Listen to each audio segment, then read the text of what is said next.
नमस्कार दोस्तों। आज हम बात करेंगे यूनेस्को की। यूनेस्को दो तरह से हमारे लिए इम्पोर्टेंट है। एक जो है अपने आप में ये संस्था इम्पोर्टेंट है, इसके बारे में हमें जानना है। और दूसरा, यूनेस्को के बहुत सारे प्रोग्राम्स हैं। इन्होंने बहुत सारे हेरिटेज साइट्स घोषित किए हैं। अक्सर आपने सुना होगा कि अभी अभी हमारे यहाँ का ये स्थान शामिल हुआ है। तो उन स्थानों को भी हमें पढ़ना है, उसके बारे में हम अलग से बात करेंगे। लेकिन यह संस्था अपने आप में महत्वपूर्ण है। इससे प्रश्न पहले भी आए हैं यूपीएससी में और स्टेट पीसीएस एग्जाम्स में भी, आगे भी आने की संभावना है और इस साल आने की संभावना काफ़ी अधिक है। ठीक है, तो चलिए इसको पढ़ते हैं। इसमें देखते हैं कौन कौन सी चीज़ें जानने के लायक हैं। सबसे पहली बात, जहाँ से प्रश्न नहीं बनेगा इसे मैंने लिख दिया है। यूनेस्को का फुल फॉर्म है संयुक्त राष्ट्र शैक्षणिक, वैज्ञानिक एवं सांस्कृतिक संगठन। अब जानते हैं इसके बारे में कहाँ कहाँ से प्रश्न बन सकते हैं। सबसे पहली बात, आपसे पूछा जा सकता है कि क्या ये संयुक्त राष्ट्र से जुड़ी हुई संस्था है। ऐसे प्रश्न आए हैं। तो ये संयुक्त राष्ट्र का एक अनुषंगी निकाय है, उसकी एक एजेंसी है। ठीक, इसकी स्थापना हुई थी 1945 में। एक काम करिए, अभी जोड़ के देखिए कि 1945 से लेके अब तक कितने साल हो गए इसके। मैं इसलिए कह रहा हूँ कि जिस संस्था को बने हुए 50 साल होते हैं, 100 साल होते हैं, 75 साल होते हैं या 150, जो भी इस तरह से, उनसे प्रश्न पूछे जाने की संभावना ज़्यादा रहती है, क्योंकि उस साल उस पर फोकस किसी न किसी माध्यम से बढ़ता है। ठीक है, तो आप देखिए ये भी पूछा जा सकता है। आगे, इसका मुख्यालय कहाँ है? पेरिस में है, फ्रांस में है। भारत इसका मेंबर कब बना? यहाँ से क्वेश्चन आ सकता है। अगले साल 1946 में भारत इसका पूर्णकालिक सदस्य बन गया। यहाँ से भी क्वेश्चन आ सकता है। अब देखिए, एक सामान्य सी बात है, आपसे पूछा जाएगा तो आप बता सकते हैं, सेंटेंस के रूप में मिल सकता है। संगठन का जो उद्देश्य है शिक्षा संस्कृति के क्षेत्र में विभिन्न राष्ट्रों और समुदायों के मध्य सहयोग स्थापित करके वैश्विक शांति और सुरक्षा को बढ़ावा देना। ठीक, अब थोड़ा और आगे बढ़ते हैं, इसके अंदर थोड़ा और चलते हैं। जो यूनेस्को है उसके 3 अंग हैं जिनके माध्यम से ये अपना काम करती है, जिसमें सबसे पहला क्या है? महासम्मेलन। अब महासम्मेलन से क्वेश्चन पूछा जा सकता है।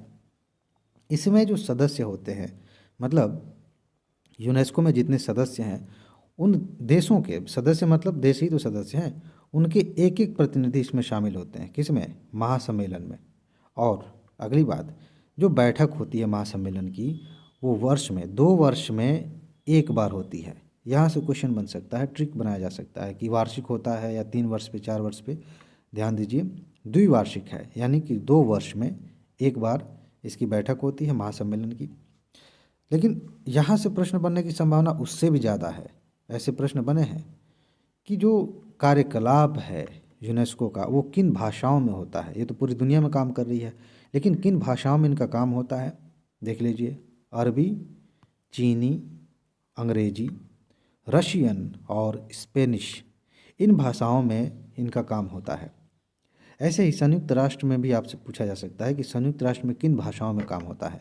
कुछ विशेष संगठन, जैसे अगर संघाई सहयोग संगठन पढ़ते हैं तो इसमें भी कुछ ऐसी संस्थाएं हैं जिनमें आपको जानना चाहिए कि किस भाषा का इस्तेमाल किया जाता है, जो उनकी रिपोर्ट्स बनती हैं या जो भी अध्ययन किया जाता है उसके लिए। ठीक है, आगे बढ़ते हैं।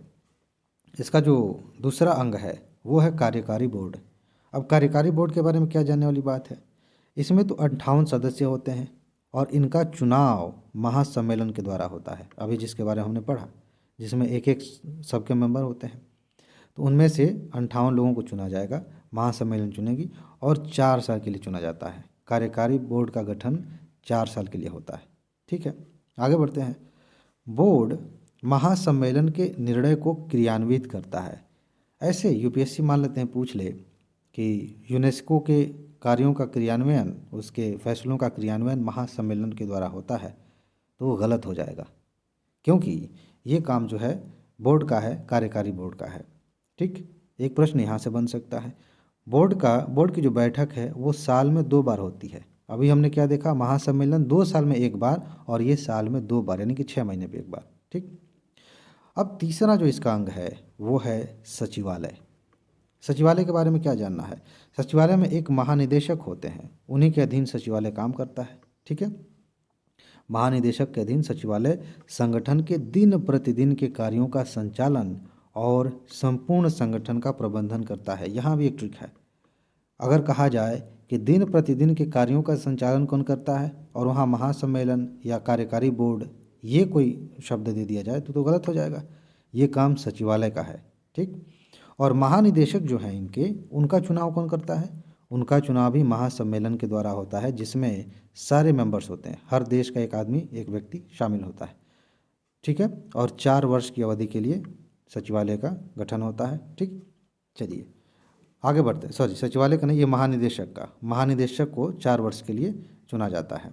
चलिए अब देखिए, कुछ यहाँ से प्रश्न बने हैं। पहले प्रमुख बिंदु जिसमें 2 बातें हैं। संयुक्त राष्ट्र की एकमात्र ऐसी एजेंसी है यूनेस्को जिसे शिक्षा के सभी पहलुओं को शामिल करने का अधिकार प्राप्त है। यूनेस्को को सतत विकास लक्ष्य 4 के माध्यम से, यहाँ मैं आपको सुझाव देना चाहूँगा कि जो सतत विकास लक्ष्य हैं 17, उन्हें आप याद कर लीजिए। क्यों? क्योंकि वहाँ से प्रारंभिक परीक्षा में भी प्रश्न आ रहे हैं। आप निबंध लिखते समय उनका इस्तेमाल कर सकते हैं। मुख्य परीक्षा में कभी कभी डायरेक्ट क्वेश्चन आ सकते हैं, और कभी कोई मुख्य परीक्षा का प्रश्न आया है तो वहाँ पे आप इसकी चर्चा कर सकते हैं, ठीक। फिर वापस आते हैं, मैं क्या कह रहा हूँ, यूनेस्को को सतत विकास लक्ष्य संख्या 4 के माध्यम से वैश्विक शिक्षा एजेंडा 2030 का नेतृत्व सौंपा गया है। अपने आप में क्वेश्चन का एक स्टेटमेंट बन सकता है, इसे आप ध्यान रखेंगे, ठीक। और इसी के तहत आगे मैंने कहीं लिखा है, हाँ, इसके लिए यूनेस्को ने एक रोड मैप तैयार किया है।